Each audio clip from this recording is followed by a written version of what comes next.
Break બાદ commodity બજારમાં આપનું ફરી એક વખત સ્વાગત છે અને હવે આપણે એગ્રી કોમોડિટીઝની ચર્ચા કરીશું અને આ ચર્ચામાં આપણી સાથે ખાસ આ ચર્ચાની અંદર આપણી સાથે જોડાઈ રહ્યા છે આજના આપણા નિષ્ણાત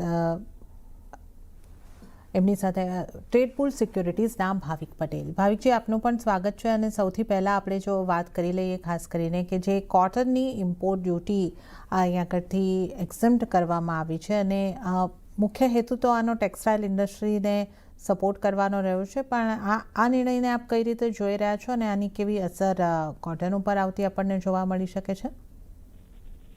આ નિર્ણય સારો જ છે, કારણ કે ઇનફેક્ટ ઘણા બધા કોટન પ્રોડ્યુસર હતા એ લોકો પણ કહી રહ્યા હતા કે થોડુંક ઈઝ કરવાની જરૂર છે અને 1 જૂનથી એટલે ઓક્ટોબર 31 સુધીની આપણે જોઈએ તો ઈઝ કર્યું છે કે જે ઇનપુટ કોસ્ટ છે એ ઓછું કર્યું છે, કારણ કે આજે વોર ચાલી રહી છે એના લીધે એટલીસ્ટ રો મટીરિયલ અવેલેબિલિટી જે છે એની કોસ્ટિંગ પણ આપણને થોડુંક વધી રહી છે, એટલે ઓવરઓલ થોડુંક મેનેજ કરવા માટે આપણે જોઈ રહ્યા છે અને આના લીધે ઓવરઓલ જે મિલ્ક પ્રોડ્યુસર્સ છે એ લોકોને પણ થોડીક રિલીફ મળશે. એટલે આઈ થિંક આ નિર્ણય સારો છે અને હોપફુલી 31 ઓક્ટોબર સુધી એના પછી પણ જો એક્ઝામ થાય તો પણ સારું છે, બટ અત્યારના તો આ નિર્ણય બહુ જ ઇમ્પોર્ટન્ટ હતો એટલે મિલ્ક માટેનો અને એ જ આપણે જોઈ રહ્યા છીએ કે એના લીધે એક થોડુંક પોઝિટિવ રિએક્શન ડેફિનેટલી જોવા મળી શકે છે.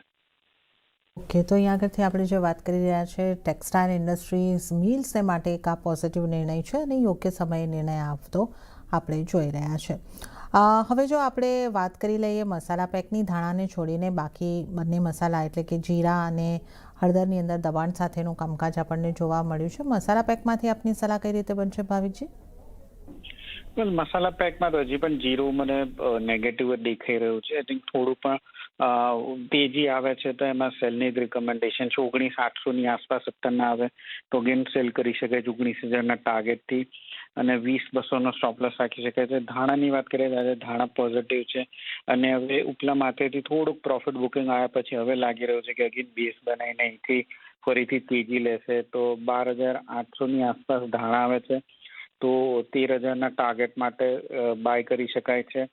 12,740નો સ્ટોપ લોસ રાખી શકાય છે. જીરામાં વેચવાની રિકમેન્ડેશન છે જ્યારે ધાણામાં બાયની રિકમેન્ડેશન છે. તો ધાણાને ખરીદી શકો છો અને જીરાને વેચીને ચાલવાની સલાહ આખેથી બની રહી છે. કુવાર પેકને કઈ રીતે જોવું જોઈએ? આજે દબાણ સાથેનું કામકાજ રહેતું જોવા મળ્યું છે, પણ જે મોન્સૂનના બીજા અનુમાન આવતા દેખાઈ રહ્યા છે એમાં નબળા મોન્સૂનની વાત કરવામાં આવી છે, તો ગુવાર પેક પર કેવી અસર આપ જોઈ રહ્યા છો ભાવિકજી? ગુવાર પેકને પોઝિટિવ જ થશે નબળા મોન્સૂનના લીધે. ઇનફેક્ટ આ વખતે તો લાગી રહ્યું છે કે જે મોન્સૂન છે એ મે બી છેલ્લા આઈ થિંક 10 વર્ષમાં સૌથી વીક દેખાઈ શકે છે.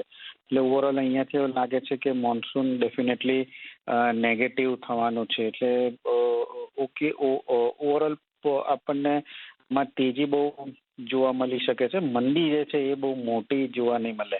એટલે ગુવાર સેટ ગુવાર પેક બેવમાં અત્યારના બાયની જ રિકમેન્ડેશન છે. આજના દિવસમાં આપણે જોયું છે કે ઓવરઓલ પેક આખું કોમોડિટી પેકમાં થોડુંક વીકનેસ જોવા મળી છે, બટ અગેન હું તો કહીશ કે એક બાઇંગ ઓપોર્ચ્યુનિટી જ છે. 5,900ની આસપાસ આવે છે તો સીમાં બાય કરી શકાય છે 6,000ના ટાર્ગેટથી 5850નો સ્ટોપ લોસ રાખી શકાય. જ્યારે ગમની વાત કરીએ તો 11,300ની આસપાસ આવે છે તો બાય કરી શકાય છે 11,600ના ટાર્ગેટથી 11,000નો સ્ટોપ લોસ રાખીને. ઓકે, તો ગુવાર પેકમાં ખરીદી કરીને ચાલવાની સલાહ બની રહી છે. ગુવાર સીડની વાત કરીએ તો 59,100ની આસપાસથી તમે ખરીદી કરી શકો છો 6,000ના ટાર્ગેટ, 5,850નો સ્ટોપ લોસ અને ગુવાર ગમની વાત કરીએ તો 11,300ની આસપાસથી ખરીદી કરો, 11,600ના ટાર્ગેટ બની શકે છે અને 11,000નો સ્ટોપ લોસ તમારે રાખવાનો રહેશે. અને ત્યારે જ ભાવિકજી, આપનો આભાર અમારી સાથે જોડાવા બદલ અને એગ્રી કોમ્યુનિટીઝ અંગે ચર્ચા કરવા બદલ આપનો આભાર. અને આ સાથે હાલ પૂરતું કોમ્યુનિટી બજારમાં આટલું જ. હાલ મને પણ આપશો રજા. વધુ અપડેટ અને સમાચારો માટે આપ જોતા રહો CNBC બજાર. નમસ્કાર.